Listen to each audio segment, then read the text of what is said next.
several misunderstandings here. First, Mr. Chairman has allowed himself again and again to open this sitting with some statement which was never adopted by this Commission. So that was Mr. Chairman's private opinion. The other misunderstanding, hopefully not everybody here is friends with the gentlemen and ladies speaking to us online.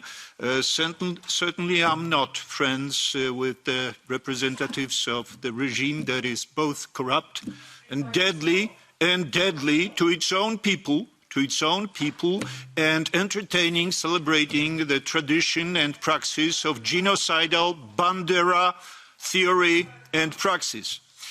So here they come asking for money and telling us how to run our business.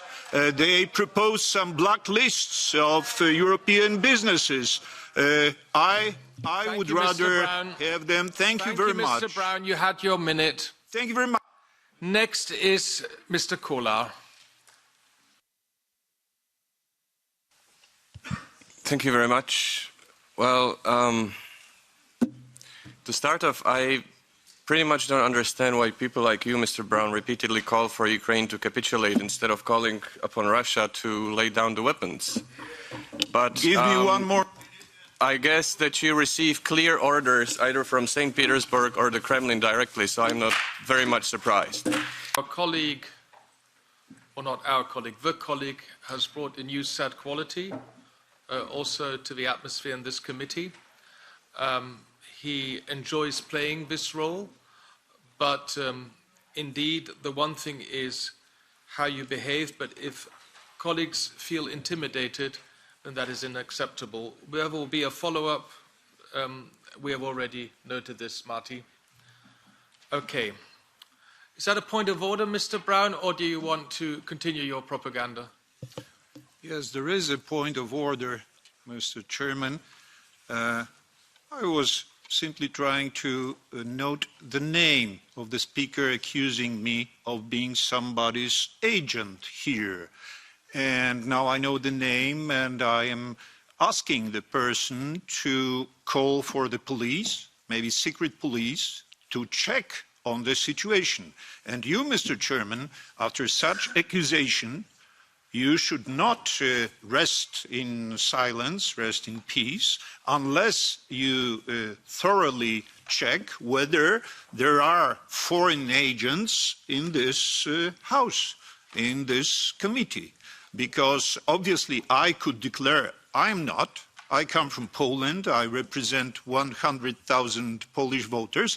But the matter is it's too much, it's too serious to take just my word as an excuse. So I call upon you, Mr. Chairman, to investigate whether there are foreign agents here. Okay, because the accusation Mr. was, Brown, you made was your very... point. You made your point. Spasiba. We come to the next item. And by the way, you obviously are such an attention seeker. And I mean, our youngest colleague had a few comments. And you are not. You are not, Mr. Well, you know, I've decided not to have any further conversations with you. You just behave like you do. And look, you're making such a fool of yourself, but that's your choice. But you will not intimidate colleagues in our meeting, I will make sure. Okay? And now we continue with item number 12, and that is the Ukraine Facility Dialogue. Thank you very much, Chair. Thank you very much, Mr. Speaker. So, you admit that the problem of corruption in Kiev is a serious problem. How do you believe you can protect European taxpayers' money from that illegal procedures if the Department of State and Department of Defense of the United States of America a year ago noticed that money is vanishing in billions and sophisticated equipment is vanishing in thousands. So do you have stronger, more efficient tools to trace corruption? Sir, thank you very much. Thank you very much. I can only repeat what I said in response to the previous question, which is that the fact that we are actually seeing some of these problems coming to light, that we are seeing enforcement and that we're seeing perpetrators being brought to justice is an indication that the system is actually cleansing, that there is significant progress, and that we have put in place... Not perpetrators, but whistleblowers.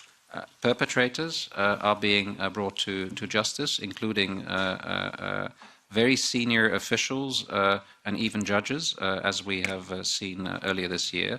And as I said earlier, we are integrating the fight against corruption as a conditionality both in the accession process and in the plan, and we've put in place very powerful bodies, which I think no other donor has developed, to ensure that we do not have undue risks, that we don't run undue risks with the disbursement of our money in the country. Thank you.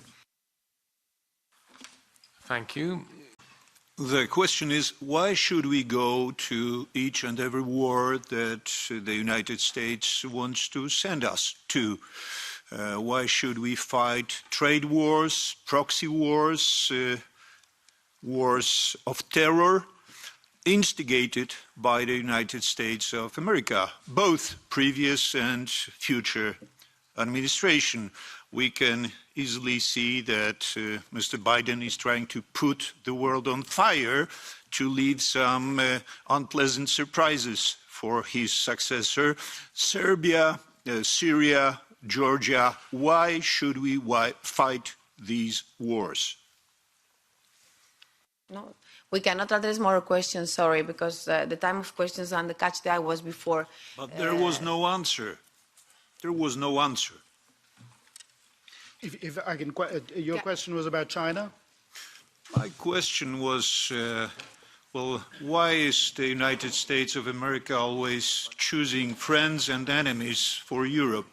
And are we really obliged to follow each time against China, Russia, Iran, Korea, North, obviously? Okay, thank you. We leave it like this and we give him back only, if you would like to answer this. Okay, but only 50 seconds to answer, please, because we need to go to the next panel. There are people waiting. Thank you very much.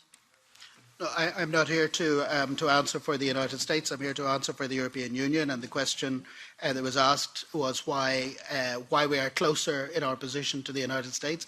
It's simply because of China's support to Russia when it comes to Russia's illegal invasion of Ukraine.